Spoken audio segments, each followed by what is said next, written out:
Ma belle-mère a offert un iPhone 17 Pro Max à tous ses petits-enfants sauf à ma fille parce qu'elle ne fait pas partie de la famille. Avec un sourire, je lui ai donné 24 heures pour quitter ma maison où elle vivait gratuitement. Famille. J'ai regardé ma belle-mère faire glisser 2 boîtes flambant neuves d'iPhone 17 Pro Max sur la table, comme si elle couronnait des membres de la royauté. Ma nièce et mon neveu ont poussé des cris de joie. Les appareils photos se sont levés. Tout le monde riait.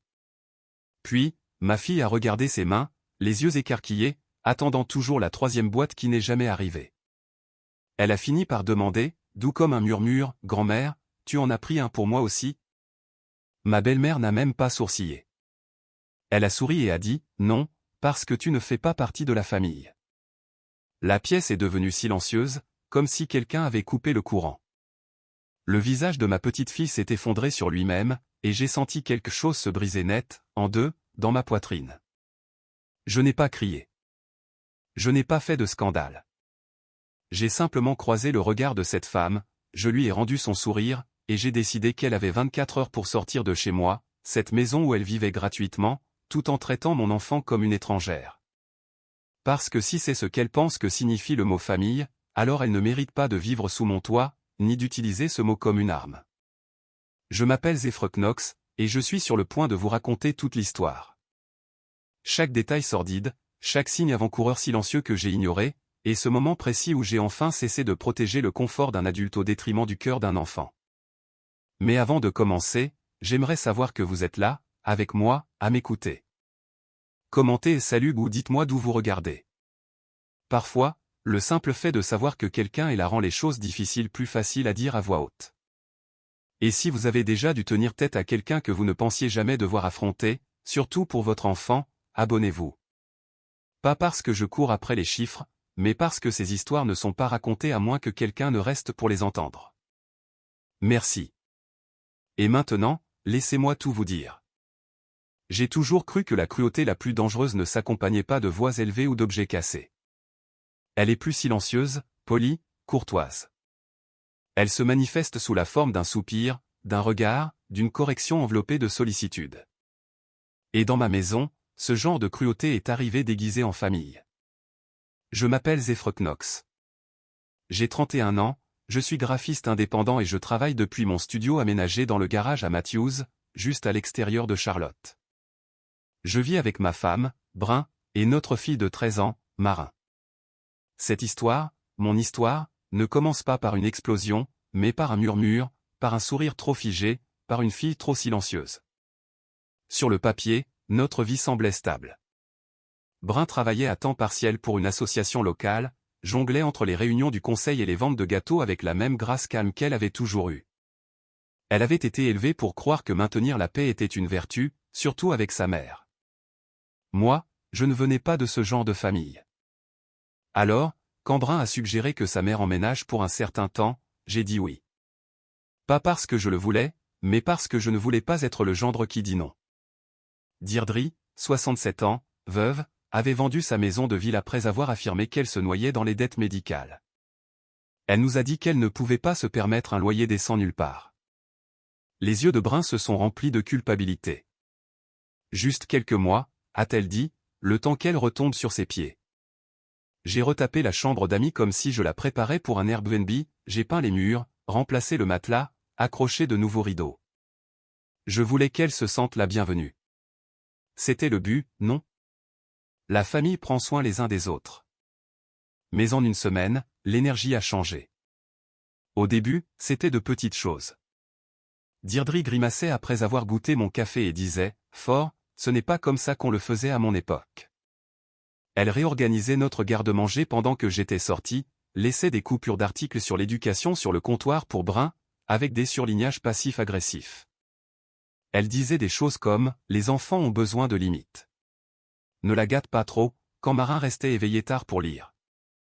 Mais ce qui m'irritait le plus, la façon dont elle interagissait avec Marin, ou plutôt, ne le faisait pas. Marin est le genre d'enfant qui vit dans son imagination, des carnets de croquis partout. Des pages remplies de créatures, de paysages oniriques et de personnages avec beaucoup trop d'histoire. Elle est douce, attentionnée, comme la plupart des enfants adoptés, Elle porte sa sensibilité à fleur de peau. Quand Marin montrait un dessin à Deirdre, celle-ci levait à peine les yeux. C'est intéressant. Quand Marin partageait un poème, Deirdre hochait la tête, sans rien dire. Elle n'utilisait pas beaucoup le prénom de Marin, juste elle ou chérie sur un ton plat. Et j'ai commencé à remarquer quelque chose, Marin jetait un coup d'œil à sa grand-mère avant de réagir aux choses, comme si elle vérifiait s'il était prudent de sourire. J'ai gardé ça pour moi pendant un moment. Puis Colton est venu nous rendre visite, le frère aîné de Brun. Colton et sa femme Sierra vivaient à Providence Plantation, le genre de quartier de Charlotte avec des portails, des voiturettes de golf et des boîtes aux lettres importées. Leurs jumeaux, Knox et Haven, n'avaient qu'un an de moins que Marin, mais se comportaient comme de petits PDG. À la seconde où ils sont entrés, Deirdre s'est illuminée. Sa voix est devenue plus aiguë. Elle riait plus fort. Elle posait des questions. Comment va le cours d'escrime? Tu joues toujours du violon? Ton école a-t-elle envoyé les détails du programme d'été à l'étranger? Pourtant, Marin s'est effacé à l'arrière-plan sans que personne ne le lui demande. Elle savait, tout simplement.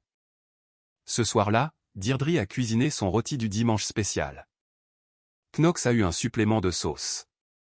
Haven a eu son propre plat de macaroni au fromage, sans chapelure.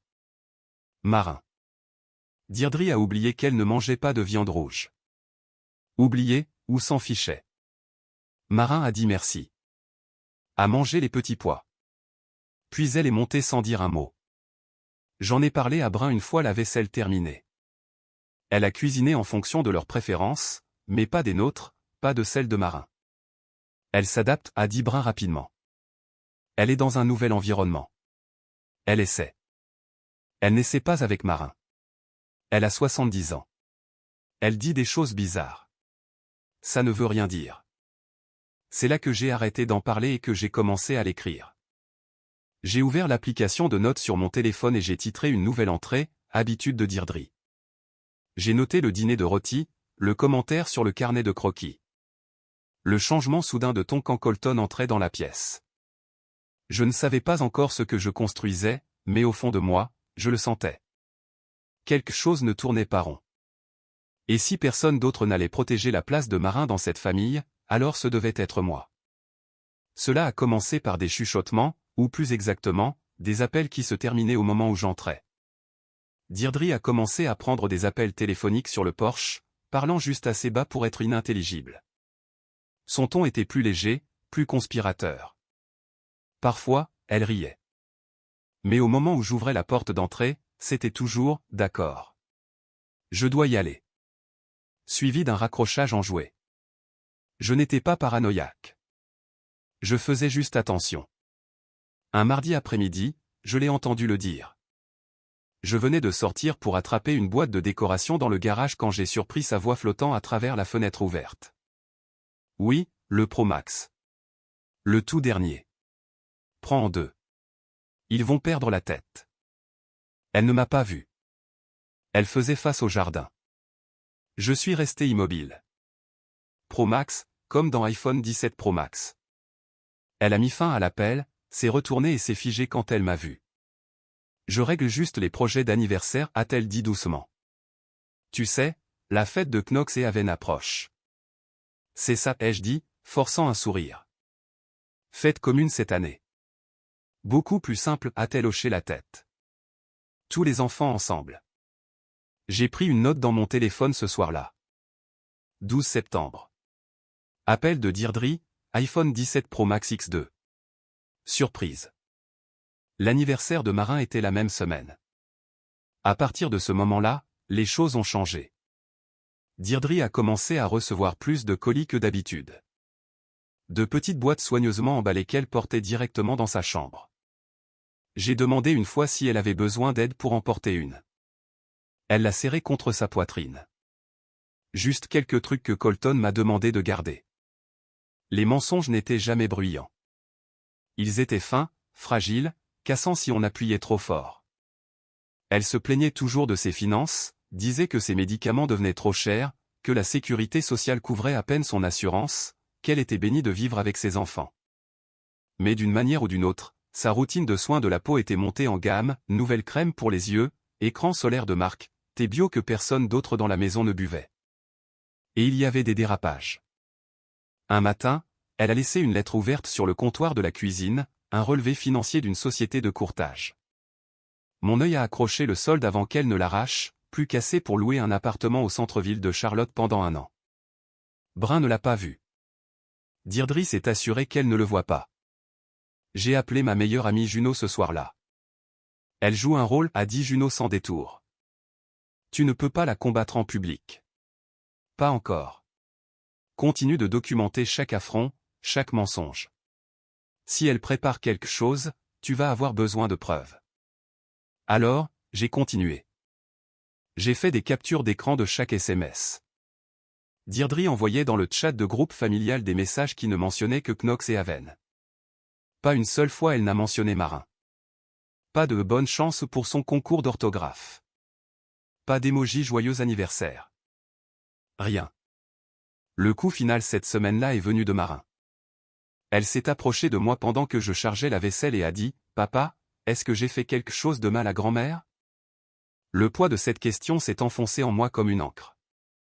Je me suis agenouillé près d'elle et je l'ai regardée dans les yeux. « Tu n'as rien fait de mal, ai-je dit. Tu es gentille, bonne et intelligente. Parfois, les gens ne voient pas clair, mais ce n'est pas ta faute. » Elle a hoché la tête. Mais je pouvais le voir. Quelque chose en elle avait déjà changé. Puis Deirdre a lâché la suggestion. « Pourquoi ne ferions-nous pas juste une grande fête d'anniversaire cette année ?» a-t-elle dit d'un ton léger au dîner. Les jumeaux, Marin, tout le monde ensemble. C'est plus simple. Vous savez à quel point les gens sont occupés. Ça semblait inoffensif, mais j'ai vu ce que c'était. Elle voulait un public. Elle voulait une scène. J'ai souri, accepté, et même proposé d'aider à la planification. Mais à l'intérieur, j'avais fini de jouer le gentil. Parce que si elle allait tenter quelque chose, faire une remarque, envoyer un message, je devais être prêt. Pas juste avec un sentiment, mais avec des preuves. La semaine avant la fête a ressemblé à une machine que je ne pouvais pas arrêter. Nous étions pris dans une frénésie de planification, de commandes, de coordination, de listes à faire, de choses à rayer. Sauf que j'avais le sentiment désagréable que la personne qui tirait les ficelles n'était ni moi ni Brun. C'était Deirdre. Et elle ne planifiait pas une fête. Elle montait un spectacle.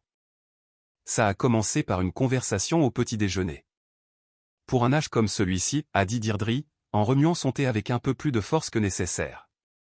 Vous voulez vous assurer que ce soit mémorable. Ils entrent dans l'adolescence, vous savez. C'est une véritable étape. Brun a hoché la tête lentement. Nous pensions à quelque chose d'intime. Juste les amis et la famille proche. Oh non, chérie. Non, on n'a 13 ans qu'une seule fois. Vous devriez voir grand. Invitez tout le monde. Faites en sorte que ça compte. Et juste comme ça, ce n'était plus une fête d'anniversaire. C'était un événement. Les invitations se sont multipliées. La réservation du centre communautaire est passée d'une salle à un espace double avec un meilleur éclairage. J'ai conçu les invitations numériques. Brun a coordonné les réponses et le traiteur. Colton et Sierra ont dit qu'ils apporteraient les boissons et peut-être un photographe parce qu'ils avaient un ami avec un drone. Deirdre, bien sûr, avait des opinions. Nous avons besoin d'un bon fond pour les photos, a-t-elle dit un soir, en parcourant des tableaux Pinterest. Et les cadeaux, eh bien, les cadeaux devraient refléter à quel point nous les estimons. Ce sont pratiquement de petits adultes. Marin, assise à l'autre bout de la pièce, a à peine levé les yeux de son carnet de croquis. Plus tard ce soir-là, alors que nous plions le linge, elle m'a dit doucement « Je ne veux rien de chic, juste des marqueurs à croquis, et peut-être un nouveau téléphone si ce n'est pas trop. » Je savais que son téléphone était en fin de vie. Nous avions parlé de le remplacer, quelque chose d'abordable, fonctionnel, rien d'extravagant. Elle ne demandait pas un symbole de statut, juste quelque chose pour rester connecté, quelque chose que ses amis avaient déjà depuis 1 an. J'ai dit « On verra ce qu'on peut faire. » D'accord. Elle a souri, mais je l'ai vue. Elle surveillait Deirdre du coin de l'œil. Comme si même espérait quelque chose venait avec des conditions. Quelques jours plus tard, j'ai surpris Deirdre sur le porche à nouveau. Je n'avais pas l'intention d'écouter aux portes. Je passais juste par là pour aller aux poubelles, mais je l'ai entendu le dire aussi clairement qu'en plein jour. Tu te souviens du Pro Max? Le tout dernier? Ils vont adorer. Tout le monde devrait voir leur réaction. Elle a raccroché avant que j'atteigne le porche. À l'intérieur, Brun glaçait des cupcakes. Marin était à l'étage et je suis juste resté là, tenant un sac poubelle, me demandant jusqu'où cela allait aller. Les livraisons ont commencé à arriver quotidiennement. Des paquets de toute taille. Deirdre était toujours celle qui accueillait le livreur, signait rapidement et transportait tout dans sa chambre. Un après-midi, je l'ai croisée dans le couloir, luttant avec une boîte de taille moyenne. L'étiquette indiquait Free Electronics.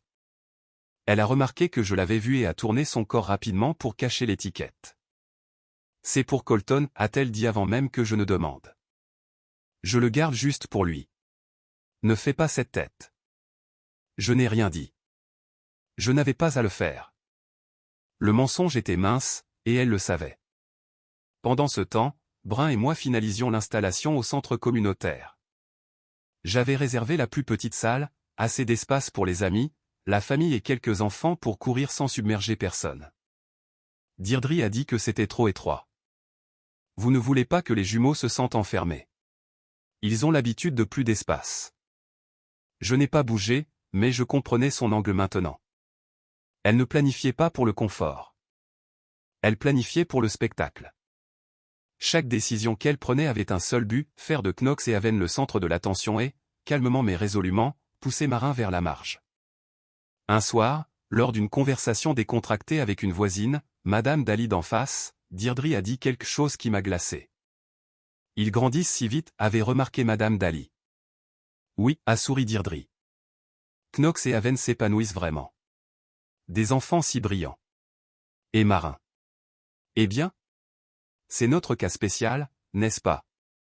J'ai vu Brun tressaillir. Madame Daly avait l'air confuse. Je me suis avancé et j'ai changé de sujet avant que Marin ne puisse entendre, mais j'ai pris note mentalement. Ce n'était pas un lapsus. C'était une stratégie. Ce soir-là, j'ai dit à Brun que je voulais réduire l'événement. Il ne s'agit plus de la fête. Elle en fait une question de statut. Brun a hésité. Elle veut juste que ce soit bien. Vraiment, ai-je demandé. Ou veut-elle prouver quelque chose? Il y a eu une pause. Puis Brun a dit, je lui parlerai. Mais peut-être qu'on devrait juste passer à travers ça pour le bien de Marin. C'est ça le truc. Je ne voulais pas juste passer à travers. Je voulais protéger notre fille de l'érosion lente et systématique de son sentiment d'appartenance.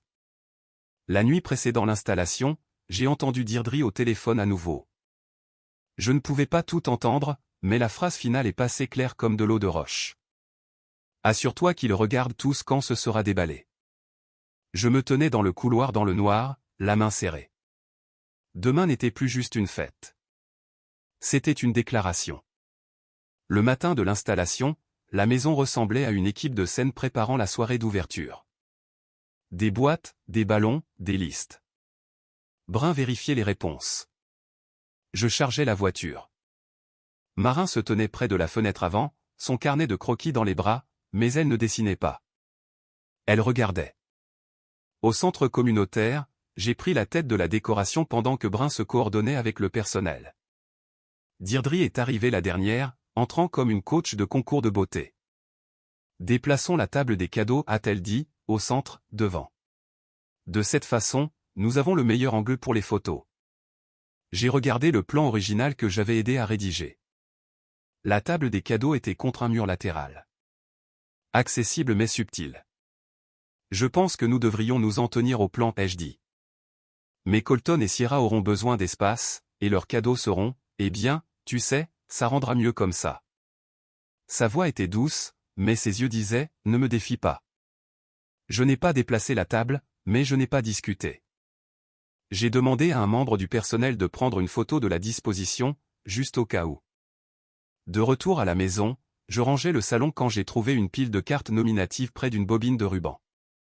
Chacune portait un message écrit de l'écriture bouclée de Deirdre, pour mon brillant garçon Knox, pour mon étoile brillante Haven. C'était tout. Pas de carte pour Marin. Pas de cartes vierges attendant d'être remplies. Je ne les ai pas touchées. Je ne les ai pas mentionnées. Je les ai juste photographiées et j'ai noté l'heure. Je n'attendais plus de preuves. Je les collectionnais. Ce soir-là, nous avons eu quelques voisins pour aider à gonfler des ballons et plier des nappes. Deirdre tenait la cour avec un verre de vin blanc, racontant des histoires. Et encore une fois, elle l'a dit. Marin est un peu différente, vous savez, pas comme les deux autres, mais elle a son propre truc. Elle l'a dit avec un sourire, comme si c'était une bizarrerie attachante. Marin a entendu celle-là. Elle se tenait près de l'escalier, tenant un plateau d'ustensiles. Elle n'a rien dit, elle a juste continué à marcher. Plus tard ce soir-là, elle m'a demandé, est-ce que c'est mal d'être différent? Non, ai-je dit. C'est la meilleure chose chez toi. Elle a hoché la tête, mais elle n'a pas souri. Le pire moment est venu le lendemain lors d'une course de dernière minute chez Target. J'étais avec Marin pour acheter des piles et quelques bougies supplémentaires. Elle a reparlé du téléphone. Papa, a-t-elle dit doucement. Je sais que c'est beaucoup, mais je serais contente avec n'importe quoi qui fonctionne. Ça n'a pas besoin d'être chic. J'ai souri. On trouvera une solution. Derrière nous, Deirdre est apparue. Je ne l'avais même pas remarqué nous suivre dans l'allée. Elle est intervenue sans prévenir. Zéphyr, n'encourage pas ça. Elle n'a pas besoin d'un téléphone, surtout pas avec sa sensibilité. Ça ne fera qu'empirer les choses. Ce soir-là, je l'ai croisée à nouveau sur le porche. Le Pro Max, oui, disait-elle dans son téléphone. Déballé juste après le gâteau. Assurez-vous qu'il y ait des images. Elle ne se cachait plus. De retour au centre communautaire ce soir-là, nous avons finalisé les décorations. Deirdre est arrivée à nouveau et a immédiatement commencé à repositionner les objets. Elle a déplacé la table des cadeaux à nouveau, cette fois en traînant une bannière qui disait « Pour nos futures stars ». Elle flottait directement au-dessus de l'installation des jumeaux. Les cadeaux de Marin, de simples boîtes d'amis, étaient sur le côté, à moitié cachés derrière un pilier. Ce n'est pas accidentel, ai-je dit doucement à Brun. Ta mère met ça en scène. Elle est dramatique, a dit Brun, mais sa voix manquait de conviction. Passons juste la journée de demain. J'ai hoché la tête. Mais je me suis fait une autre promesse silencieuse. Je laisserai le spectacle continuer, mais je serai prêt pour la chute du rideau. Le matin de la fête a commencé dans un calme étrange. La maison était levée avant le lever du soleil, mais au lieu du chaos, tout bougeait au ralenti, prudent, contenu. Marin s'est habillée avec une révérence que je n'avais jamais vue auparavant. Elle a choisi sa robe bleu marine préférée avec les minuscules constellations cousues dans l'ourlet et a demandé à Brun de l'aider à tresser ses cheveux 2 fois. Elle portait la chaîne en argent que nous lui avions donnée pour son dernier anniversaire, celle avec le petit pendentif M qu'elle n'enlevait jamais. Quand elle s'est regardée dans le miroir, ses yeux étaient stables, pleins d'espoir. Elle n'a pas dit grand-chose, mais je pouvais le voir sur son visage. Elle croyait que ce jour signifiait quelque chose. 13 ans. Un seuil, une nouvelle page. Je voulais que ce soit vrai. Au moment où nous sommes arrivés au centre communautaire, le parking était déjà à moitié plein. Des ballons flottaient le long des balustrades avant. À l'intérieur, Brun et moi nous sommes déplacés rapidement pour la mise en place finale, la vérification du son, les collations, les stations pour les jeux et le photomaton. Les amis sont arrivés au compte-gouttes. Voisins, camarades de classe, quelques familles du cercle de Colton et Sierra. L'air bourdonnait de bavardage et de couleurs. Deirdre est arrivée avec près de 45 minutes de retard. Mais quand elle est entrée, c'était comme si un réalisateur était monté sur le plateau. Elle ne nous a pas salués. Elle n'a pas regardé Marin. Elle s'est immédiatement dirigée vers l'équipe de tournage que Sierra avait organisée, son ton sec et assertif. Assurez-vous d'avoir une bonne couverture pendant le segment des cadeaux. C'est le moment fort, a-t-elle dit au gars qui tenait le stabilisateur. Nous commencerons par les jumeaux. Les gens de Colton doivent partir tôt. Et juste comme ça, le flux de la fête a changé. Ce qui avait commencé comme une célébration s'est transformé en performance. Je suis resté près de Marin. Elle faisait de son mieux, riant avec ses amis, aidant un camarade de classe avec la table des cupcakes, mais ses yeux cherchaient sans cesse Deirdre pour une reconnaissance. Elle n'est pas venue. Quand est venu le moment des cadeaux, Deirdre a élevé la voix au-dessus de la salle, souriant largement. Ouvrons les cadeaux maintenant pendant que tout le monde est encore frais, a-t-elle frappé 2 fois dans ses mains et a fait signe vers les jumeaux. Marin aussi, ai-je demandé doucement, essayant de rester décontracté. Elle ne m'a pas répondu directement. Knox et Haven passeront en premier puisque certains de nos invités ont un emploi du temps serré. L'air à l'intérieur de moi est retombé. La table des cadeaux avait été organisée, sans aucun doute, par les mains de Deirdre. Des douzaines de paquets brillamment emballés étaient empilés d'un côté où se tenaient maintenant Knox et Haven. De l'autre, une rangée modeste. 3, peut-être 4 cadeaux étaient posés près de la chaise de Marin. Elle ne s'est pas plainte, mais j'ai vu le changement dans ses épaules, la façon dont elle m'a regardé, puis a baissé les yeux. Nous avons formé un cercle. Knox a déchiré une boîte d'écouteurs. Haven a déballé un ensemble de journaux de luxe avec ses initiales gravées en or. Les applaudissements sont venus facilement. Des rires, des flashs de téléphone. Les jumeaux rayonnaient. Puis est venu le moment. Deirdre s'est levée, a demandé le silence d'un geste. Avant de terminer, a-t-elle dit, il y a quelque chose de spécial de la part de grand-mère. Elle a disparu derrière un rideau près du fond, et quand elle est revenue, elle portait 2 boîtes cadeaux identiques, grandes et étincelantes dans du papier d'emballage métallique, des rubans noués comme un nœud papillon. Tout le monde s'est tu. Elle a tendu une boîte à Knox, une à Haven. Marin s'est avancé sur son siège. Son sourire est apparu comme le premier signe du printemps. Je savais ce qu'elle pensait qui allait arriver. Je l'ai vu dans son corps. Cette croyance fragile et audacieuse. Les jumeaux ont déchiré l'emballage. Des acclamations ont éclaté. iPhone 17 Pro Max. Le haut de gamme. Oh mon Dieu, a couiné Haven. Knox a levé le sien comme un trophée. Quelqu'un a crié, ouais, c'est dingue. Deirdre souriait, satisfaite. Je veux juste que mes petits-enfants aient le meilleur. La salle vibrait d'admiration. Les téléphones se sont levés. Quelques personnes ont applaudi. Marin a regardé l'espace restant derrière Deirdre, attendant, mais il n'y avait pas de 3e boîte. Pas de mention d'un autre cadeau. Rien.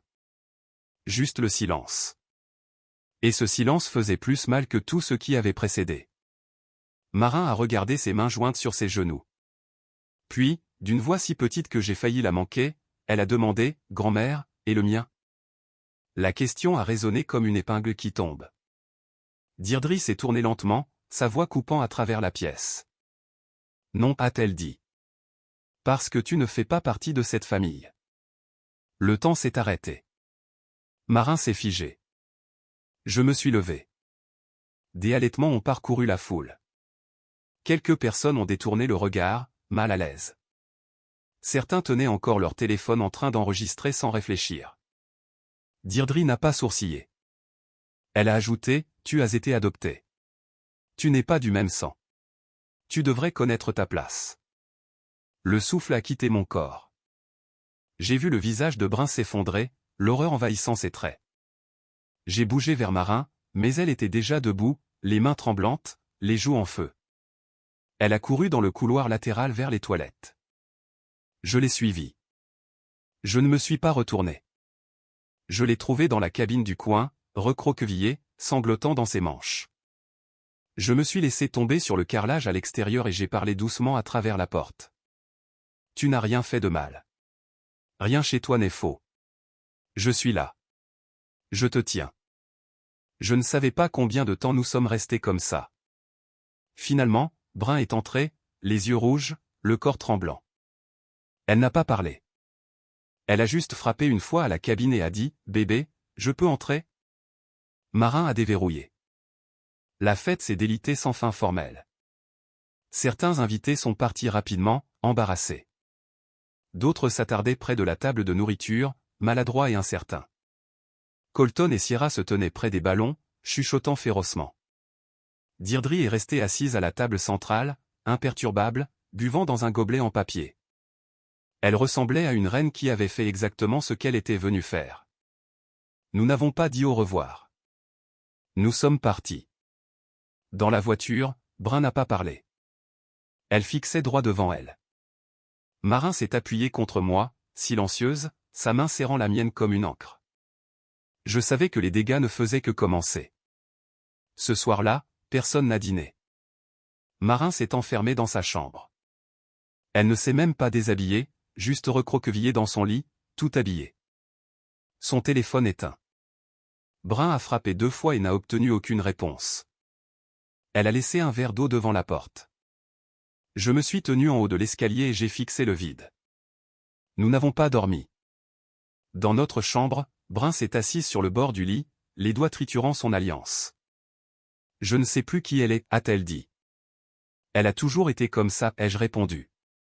Nous ne voulions simplement pas le voir. Le lendemain matin, j'ai trouvé Deirdre dans la cuisine. Elle fredonnait. Elle remuait son café, se plaignait qu'il était trop fort, et demandait si nous avions besoin de quelque chose du magasin. Elle n'a pas mentionné la fête, n'a pas reconnu ce qui s'était passé. Quand j'ai évoqué Marin, elle a haussé les sourcils et a dit, elle s'en remettra. Les enfants sont trop mous de nos jours. C'est là que j'ai su, vraiment su, qu'elle n'avait pas agi par colère. Elle avait agi intentionnellement. Plus tard ce matin-là, j'ai reçu un appel de l'école de Marin. Sa conseillère a dit qu'elle s'était repliée sur elle-même en classe, ne réagissait pas, évitait le travail de groupe. Elle n'avait pas rendu un seul devoir depuis la fête. Elle est généralement impliquée, a dit la conseillère. Quelque chose a changé. Nous aimerions vous rencontrer. Je l'ai remercié et j'ai raccroché, mais mes mains tremblaient. Ce n'était plus juste un incident. C'était un traumatisme, et il avait des conséquences. Brun et moi avons parlé ce soir-là, pour de vrai. Plus de défense. Plus de bénéfice du doute. On ne peut pas la garder ici, ai-je dit. Elle n'est pas en sécurité. C'est ma mère, a chuchoté Brun. C'est notre fille. Cela a brisé le sort. Le lendemain, en pliant le linge, j'ai trouvé une enveloppe glissée à l'intérieur d'un des manteaux de Deirdre, glissée entre des reçus. C'était une facture imprimée de Free Electronics. 2 iPhone 17 Pro Max. Acheté 12 jours avant la fête. Payé en totalité. Expédié à notre adresse. Confirmation par email sous un nom que je reconnaissais. Le mien. Mon vieux compte Amazon, celui que je n'avais pas utilisé depuis des années.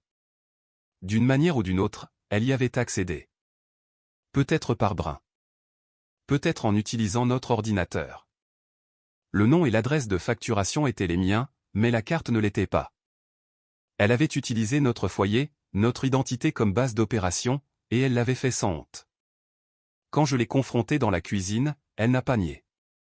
Elle a juste tourné le dos et a continué à couper des oignons. C'est de la fraude, ai-je dit. Non, a-t-elle dit. C'est de la gratitude. J'avais besoin d'une carte. Tu en avais une. Tu devrais être fier. J'ai acheté quelque chose de significatif pour une fois. Et Marin. Elle a haussé les épaules. Marin est molle. C'est ton œuvre. Elle a besoin d'apprendre que la vie ne vous donne pas tout. Je l'ai regardé, stupéfait. Puis est venu le coup final. Brun reviendra, a-t-elle dit. Elle m'a toujours été loyale. Toi, elle a pointé avec son couteau. Tu es le problème. C'est toi qui la monte contre sa propre mère. Ce soir-là, Brun a tout entendu. Elle se tenait dans le couloir, silencieuse. Puis elle a marché jusqu'à la porte de Marin et a frappé. Cette fois, Marin l'a laissée entrer. Elles sont restées assises ensemble pendant plus d'1 heure. Après, Brun est descendu, le visage strié de larmes et les yeux cernés. Elle part, a-t-elle dit. Maman part. Je vais aider à faire les valises. Je vais le dire. Et je le penserai. Les jours suivants ont été fragiles. Marin évitait la cuisine. Les repas étaient pris dans les chambres. Le salon était une ville fantôme. J'ai commencé à chercher une thérapie. Brun a appelé son frère et lui a dit de ne pas passer. Nous gardions tous au silence, concentrés sur la guérison. Mais Deirdre n'est pas partie. Elle s'est attardée. Et au repas suivant auquel elle a assisté, 3 jours plus tard, elle a regardé directement Marin à travers la table et a dit avec un ricanement, « Alors quoi? Tu vas pleurer pour toujours ?» Je me suis levé. Brun aussi. Et j'ai dit pour la première fois sans l'ombre d'un doute, tu dois partir. Elle n'a pas discuté, mais ses yeux se sont plissés. Ce n'était pas fini. Pas pour elle, mais pour nous, ça devait l'être. Marin n'était pas juste silencieuse après l'appel de la conseillère. Elle s'effaçait.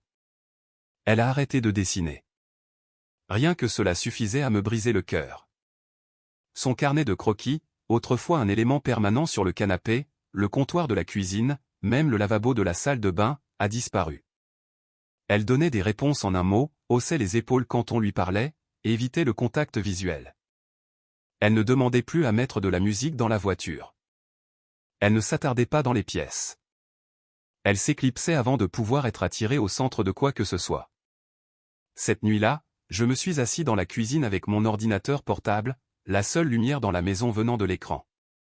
Tout le monde dormait, mais je ne pouvais pas laisser tomber. J'ai commencé à lire, des études, des rapports. J'ai trouvé un article sur les effets psychologiques de l'exclusion familiale, et soudain, j'ai eu l'impression de lire sur ma fille. Les mots frappaient comme des coups de poing, honte chronique, estime de soi diminuée, hypervigilance au rejet émotionnel. J'ai pris des notes, relié des comportements. J'ai recoupé les symptômes. Ma fille n'était pas juste triste. Elle intériorisait le fait qu'elle n'avait pas sa place dans sa propre famille. À 4 heures du matin, Brun est descendu. Elle avait l'air de ne pas avoir dormi non plus. Elle s'est assise à côté de moi. Pendant un moment, elle n'a rien dit. Puis, ma mère a utilisé le mot famille comme une arme, a-t-elle dit, et elle l'a pointé droit sur Marin. C'est à ce moment-là que Brun a changé. Pas parce qu'elle a cessé d'aimer sa mère, mais parce qu'elle a commencé à aimer notre fille davantage. On ne peut pas continuer à prétendre que c'est réparable, lui ai-je dit. Elle a hoché la tête. Plus question d'essayer de maintenir la paix. La paix est fausse. Nous choisissons Marin. Au lever du soleil, nous avions un plan. J'avais besoin de plus qu'une émotion pour tenir bon. J'avais besoin de preuves. C'est là que je me suis souvenu des chuchotements à la fête. L'étranger disant, celle-là n'est pas vraiment la sienne. Les regards en biais, les silences lourds de sens. J'ai commencé à passer au peigne fin le chat de groupe familial, remontant des semaines en arrière. Un message est ressorti. Deirdre avait envoyé un rappel à un cousin avant la fête concernant l'adoptée, disant « Elle est douce, mais pas du même sang ». C'était subtil, juste assez de déni plausible pour rendre la chose glissante, mais c'était là. J'ai creusé plus loin. Une amie de Brun lui avait envoyé un SMS quelques jours avant la fête disant « Ta mère était si bizarre au brunch ». Elle n'arrêtait pas d'appeler les jumeaux ses seuls vrais petits-enfants. Je pensais que Marin l'était aussi. Les pièces se sont emboîtées. Ce n'était pas une cruauté accidentelle. C'était semé, planté. Après le départ de Marin pour l'école le lendemain matin, je me suis tourné vers Brun. On le fait maintenant. On lui parle. Plus de délai. Deirdre était dans la cuisine à nouveau, portant la même polaire rose qu'elle portait toujours en hiver. Elle remuait son café comme si rien ne s'était passé. Elle a levé les yeux vers nous et a souri. « C'est quoi ces têtes ? Mauvaise nouvelle ? » « Assieds-toi, ai-je dit. » Son sourire a vacillé. Elle s'est assise. Je n'ai pas élevé la voix. J'ai tout étalé point par point. Son commentaire à la fête, le déséquilibre des cadeaux, les reçus pour les iPhones, les blagues aux voisins, les messages, la façon dont Marin s'effondrait à cause d'elle. Je ne demande pas si c'était intentionnel, ai-je dit. Je te dis ce que ça a fait. Deirdre a cligné des yeux. Puis elle s'est penchée en arrière et a dit platement, « Bien, je m'excuserai. Si c'est ce que vous voulez, je dirai tout ce que vous avez besoin que je dise. » Non, ai-je dit. Nous ne voulons pas que tu joues la comédie. Nous voulons que tu t'en soucies vraiment. Cette fille est trop sensible, a-t-elle dit avec un geste dédaigneux. Vous êtes tous trop mous. C'était une fête.